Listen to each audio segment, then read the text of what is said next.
Hello, welcome to 1995batman.com. Today we are finally looking at this, the Hot Toys Batman Sonar suit figure. Waited a long time for this. It's really incredible. Can't wait to get it out of the box. Let's just have a quick look. So you've got this massive close-up of Val Kilmer's face here. Around the side you got that Batman Sonar suit. Around the back you got all the usual kind of warnings and notices and stuff. And then so let's slide the top bit off. And underneath, underneath it looks like that. So let's get him open and see what we've got. Right, so as you can see, unlike the Robin one we did previously, this one comes with quite a few little accessories.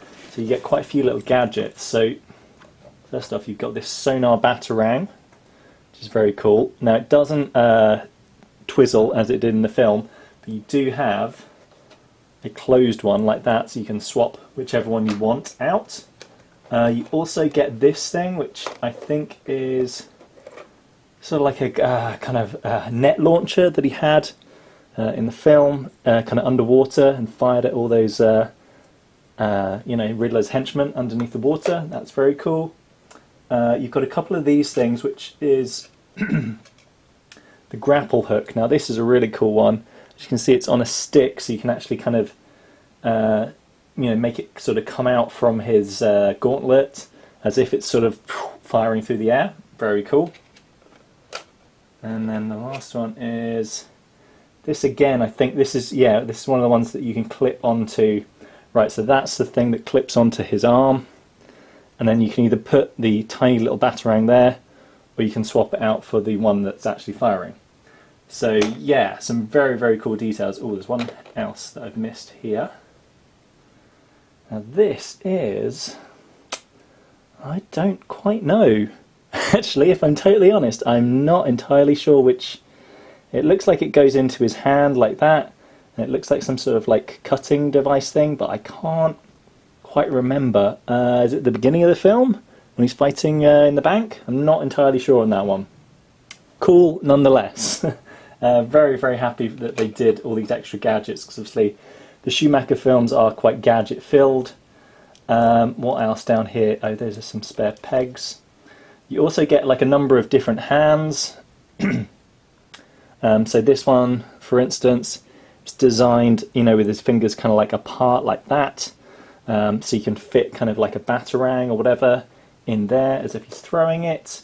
But yeah, let's get the actual figure out and see what it looks like. Oh, the last thing to look at, I don't know if I'm brave enough to try this, but we do have some spare eyes. Now obviously in the film he has this sort of like, he puts his sonar vision on towards the end of the film. Not entirely sure why, but anyway, he gets kind of grid lines over his eyes. It's a very quick shot in the movie. You don't really see it that often. But yeah, you can replace his eyes with those to make it look like that. But let's put this down a sec and get the figure itself out and have a close look at what we've got. So as with the Robin one, you do get a little stand to put him on with a little Batman symbol there. I can take this this bit of plastic off, hopefully. Just very carefully with all this Hot Toys stuff. It's so, you don't want it getting scratched. There you go, nice sort of like engraved Batman there. You also have the bat symbol there. Then after that you have your little hook that goes in his groin to make him stand up. Let me just push that into there. Oh, and there you go. Right, and then obviously he's got all these kind of bits of plastic that I've been sort of keeping him in good shape. That need sort of peeling off, that I should have done before I started the video, and I was too excited and I just went headfirst into doing it. Right, pull off that bit, get these bits out from under his arm, get rid of all this plastic, and then I think we're about there. Right, whoa, there we go.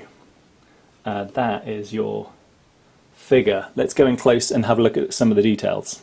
So I think you'll agree this is an incredible figure. So lifelike. It just looks so much like Val Kilmer. It's crazy. Right, so let's start at the bottom. There are your bat boots. Incredibly nicely detailed. I love that it's got the little stitching going up the side. It's got all the little kind of things, like these things on the back. Remember when he had like his rocket boots? That's so great. I've got to move this cape up so that we can have a quick look at the other side as well. Really, really, really, really amazingly detailed work. Onto the crotch, as it were, and the belt and the gloves and stuff. So the belt is a separate piece. You can kind of move it around. But yeah, it rests nicely. You can sort of push it down a bit depending on how you feel it should sit. But yeah, really nice there. One thing I had a problem with the Robin Hot Toys figure was that the crotch looked a bit pointy. This one does not have that problem. This one is absolutely fine. And then yeah, these gauntlets are amazing. Yeah, just look at that detail. And as I said, you know, there's about kind of 4 different hands, so it comes, you know, default with the kind of fist, but you can obviously change it to whatever you like, and these are sort of designed in a way that they are designed to hold the gadgets that he comes with. So that's that there. Going up a little bit further, there's the big bat on his chest, and these little kind of like scallopy bits. So yeah, he's obviously got these kind of clasps.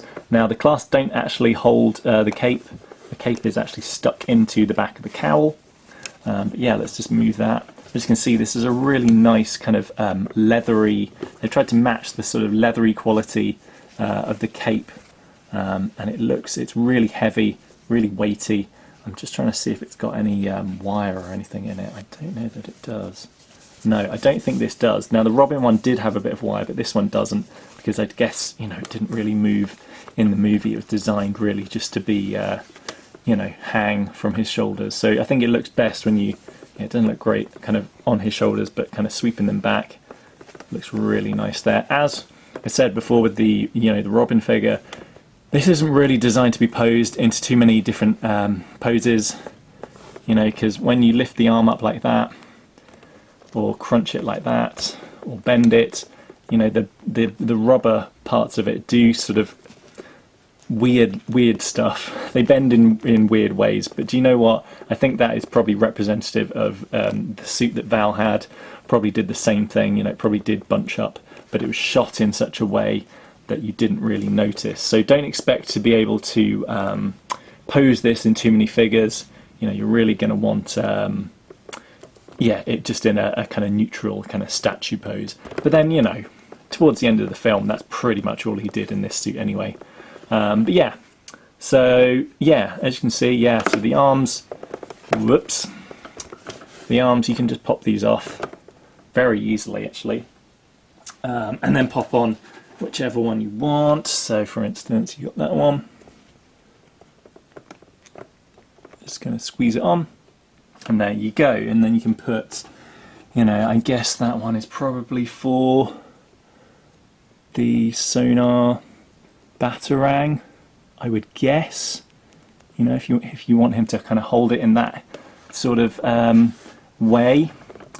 What else could you do? You could also, so I think the kind of grapple launcher has to go on this arm. Designed to go on this arm. I guess that's the one he'd used in the film.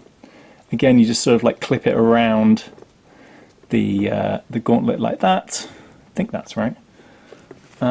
Yeah. So it sort of like came out from under, didn't it? So yeah.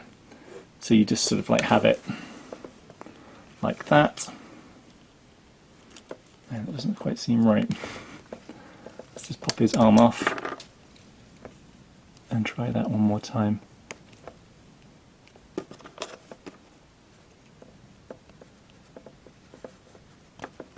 There we go. Okay, so yeah, his batarang fell out. So let's replace that with the firing one. I'm so glad he got kind of extra. So there you go. Obviously not the most dynamic pose I'm making him, but you get the gist that you can put this, you know, in such a way that he's sort of like firing up into the air. I think that's a really cool accessory. Let's take that off a sec. What else did we have? We had this giant underwater net launcher, which again I don't quite know which one that's designed for, which hand that is designed for. It's probably one of these other ones down here. But yeah, you get the gist. You can make him look, you know, however you want him to. Let's go into the face.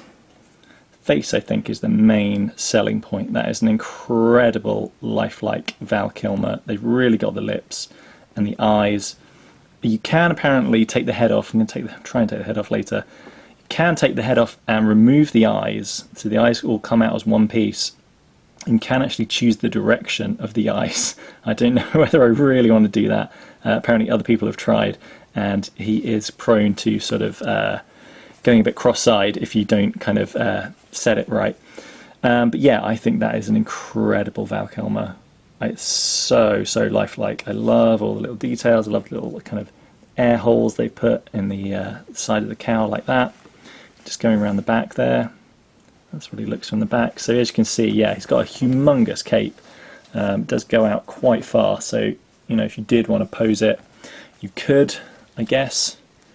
And just looking here, it looks like they've actually folded it back over and stitched like an extra bit. So I don't know if that means you can put something in it, like arms, maybe not. Let's not try. But yeah, so apparently the head comes off. Shall we try? I'm really nervous. So you have this little tool for taking the thing out. So apparently you just